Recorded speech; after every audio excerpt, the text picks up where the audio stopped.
Philippians 4:13. I can do all things through Christ who strengtheneth me. Philippians 4:13.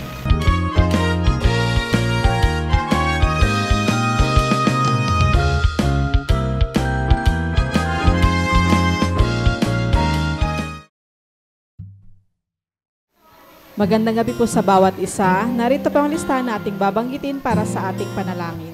Pastora Stella Jeronimo, Pastor Ted Riba and Family, Pastor Nael Tongka and Family, Pastor Jelly Dalagit, Pastor Rone and Sister Leonie, Reynosa Family, Pastor Jun Jeronimo and Family, Pastor Samuel Montegodo, Nana Nemen, Sister Neneng, Sister Blancy, Baby Muding Mijares and Family, Sister Judith, Brother Chris and Brother NC, Sister Jenaline Katrina Concept and Kyle Valiente, Marinas Family, Sister Christina and Sister Jessica Yamsuan, Sister Edna and Sister Abigail Marquez, Buatis and Bartolome Family, Nana Yole and Family, Pastor Larry and Sister Glenda Pontillas, Carizo Family, Brother Ronald Benaventura and Family, Sister Raquel Benaventura, Brother Jojo, Sister Marivic and Sister Neche Jiran, Sister Trisha, Trixie and Tristan Larisma, Sister Isang Constantino, Cabales Family, Brother Rod, Sister Anna and Sister Praise de los Santos, Sister Cherry Arzala, Sister Orfa, Sister Sharon and Sister Nympha,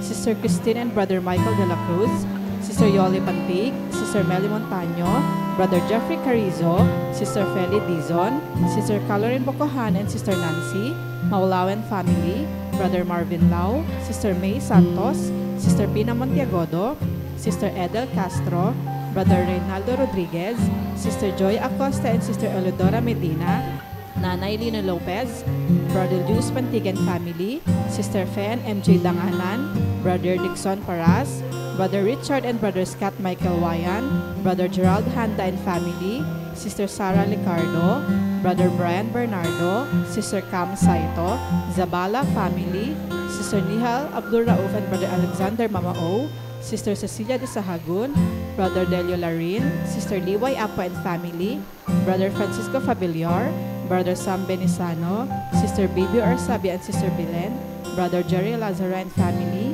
Sister Zea Callejo, Brother Vic Gutierrez and Family, Brother Francisco Senon, Baby Gavin Manzulim, Sister Lani Ramos, Sister Janet Abuel, Sister Hilary Ann Abuel, Baby Julian Chris Alfante, Sister Crescencia Ramos Rico, Nanay Gloria, Pastor Hener Ado, Brother Richard Elima, Brother Michael Tailo, Brother Ishmael and Brother Joaquin Ong, Baby Penelope Jane Leoncio, Brother Juanito Ramos, Sister Joan Mayra Gusante, Brother Paul Anthony Gutierrez and Family, Sister Filomena Tugade, Sister Madeline Napalang, Sister Mary Beth Balahadia, Brother Leo Garcia, Sister Jennifer Lat, Brother Jonathan Binuya, Sister Susan Lopez, Attorney Carlos Borja Jr., Sister Aida Cruz de Leon, Brother Reynaldo Moreno and Family, Sister Jean Baby China and Baby China Antolin, Brother Nelson and Sister Vivian Pabigayan, Sister Julieta Gutierrez,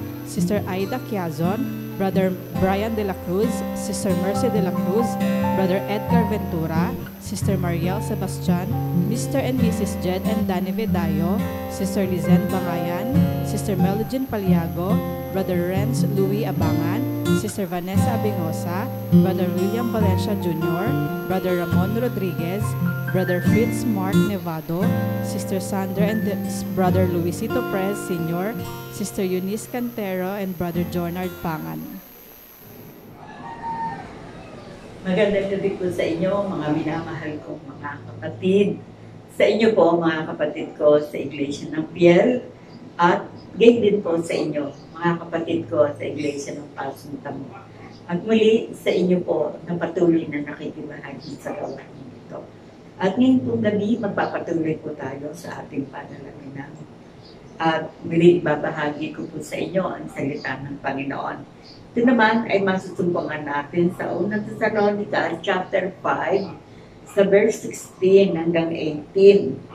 Sabi po rito sa verse 16, mga galak kayong lagi. 17, magsipanalangin kayong walang patid. At dito sa 18, ang sabi po rito, sa lahat ng mga bagay ay magpasalamat kayo sapagkat ito ang kalooban ng Diyos kay Kristo tungkol sa inyo. Kaya nga po ang paksa po natin ngayong gabi ay mamuhay ng naaayon sa kalooban ng Panginoon. Mamuhay ng naaayon sa kalooban ng Panginoon. Ano po ba yung pamuhay na kalooban ng Panginoon? Unang-una, kalooban po ng Panginoon na tayo ay laging magalak. Lagi po tayong magalak. Sasabihin natin, paano tayo magagalak? Ang daming pagsubok na dumarating sa ating buhay. Opo nga. Pero, nais ng Panginoon, yung kagalakan mula sa Kanya, ang sabi nga po ng banal na aklat sa Kawikaan 17:22, ang masayang puso ay mabuting kagamutan. Ang bagbag na diwa ay tumutuyo ng buto. Kaya nga po, hindi kalooban ng Panginoon na papinsala ang ating mga buto dahil sa kalungkutan. At ibinigay po ito sa salitang ito. Nakikita ni Pablo rin ang kalagayan ng mga kapatiran sa unang Thessalonica. Kaya ibinigay sa kanila ang salitang ito. Mga gala kayong lagi. Mga kapatid sa panahon ito, pagkat ito'y salita ng Panginoon, kailangan po ay bulay-bulayan natin ang salitang ito. Mga gala kayong lagi. Hindi ibibigay sa atin ito kung hindi napakahalaga. At nais ng Panginoon, lagi tayong may kagalakan sapagkat magagawa naman natin ito sapagkat hindi naman mula sa ating sarili ng pag-alakan. May banal na espiritu na ito ang magbibigay kaaliwan sa atin para tayo ay magalak na lagi. Nasabihin nyo sa panahon ito talagang nasa panahon kami po ay nasa kalumbayan, nasa kalungkutan. Pero ito pong salita ng Panginoon na maganda kayong lagi. Kaya po ito nasulat. May banal na espiritu na magbibigay ng kaaliwan sa atin. Kaaliwan sa mga kadalamatian natin. Kaaliwan kapag tayo ay nasa panahon ng mga mabibigat at suliranin. Kaya yung paggalakang ito, hindi sa taong galing ito. Ito po ay nanggaling sa Panginoon. At kaya po itinuturo sa atin ito, magagawa po natin dahil ang banal na espiritu tumiraan sa ating puso upang bigyan tayo ng kaaliwan. At sa verse 17, sabi dito, manalangin kayong walang patid. Nang ibig sabihin, manatili tayo sa pananalangin. Manatili tayo. Nang ibig sabihin ng walang patid, hindi natin kinalilimutan na lagi natin idalangin yung nararapat nating ipanalangin. Na lagi natin sambitin sa ating mga panalangin. Lalo na po kami, yung panalangin walang patid. Talagang ang hinihingi po namin sa Panginoon, paano bigyan nyo kami ng kaaliwan? Bigyan nyo kami ng kapayapaan. Kung wala yung panalangin iyon, ay talagang maglulupay-pay kami. Pero ito pong itinuturong manalangin walang patid. Maalaala ko ang kalungkutan, lumuluhod ako at Panginoon, kailangan ko po ang kaaliwan. Nangihina ako, kailangan ko po lumuhod para humingi ako ng kalakasan.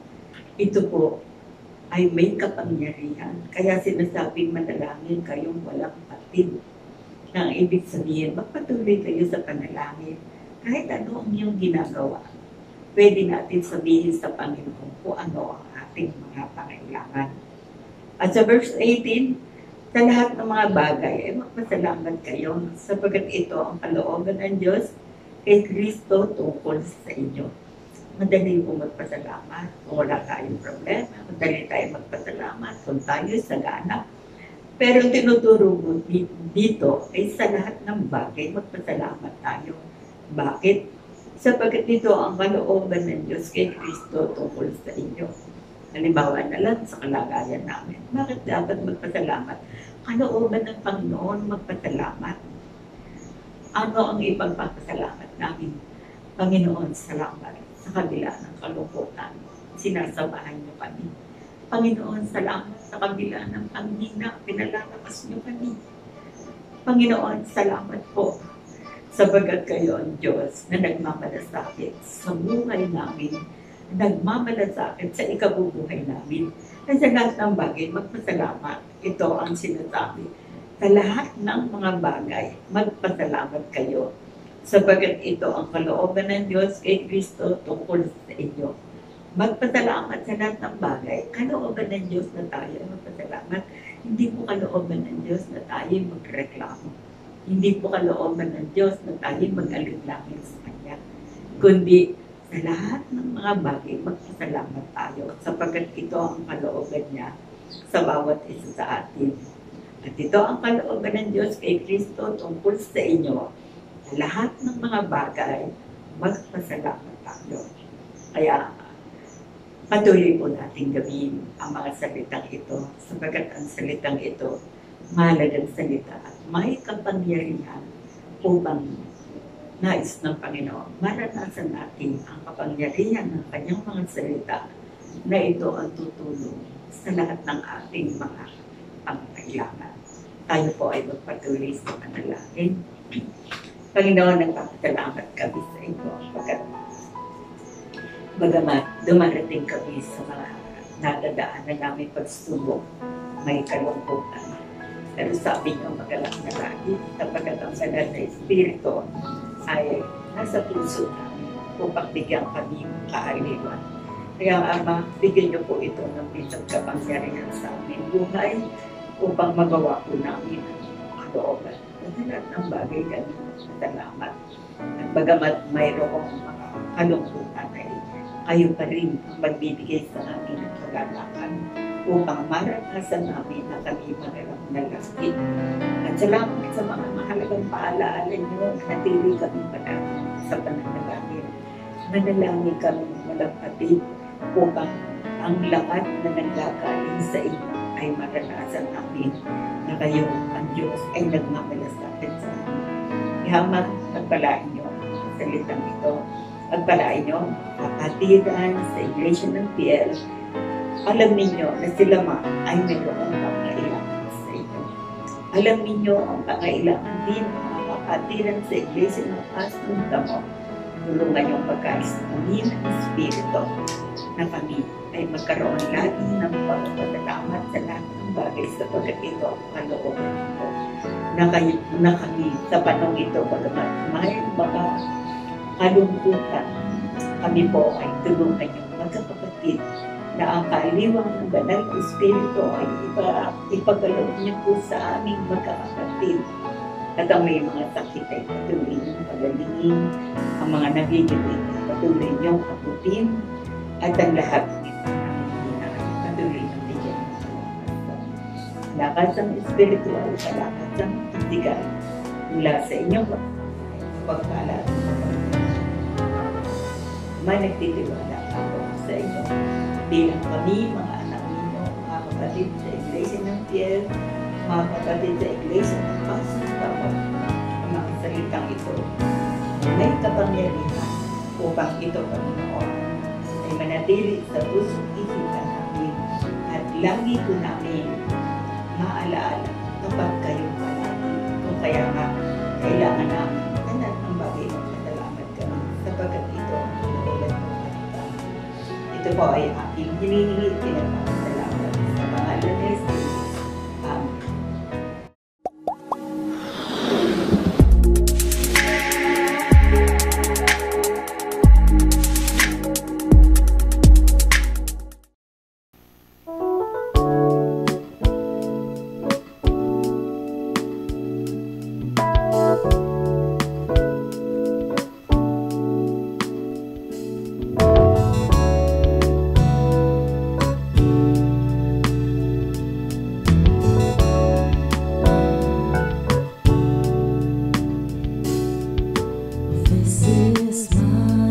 Desire to honor you,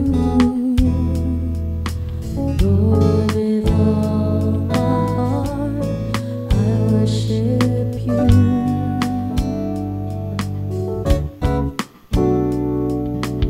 All that's within me I give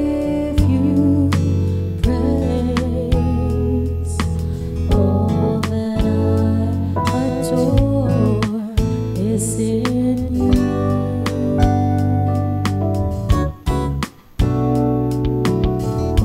Lord, I give you my heart, I give you my soul.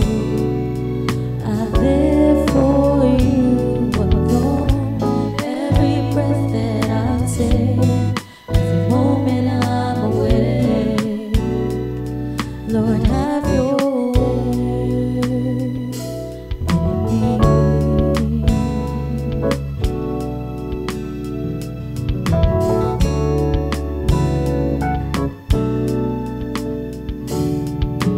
This is my desire to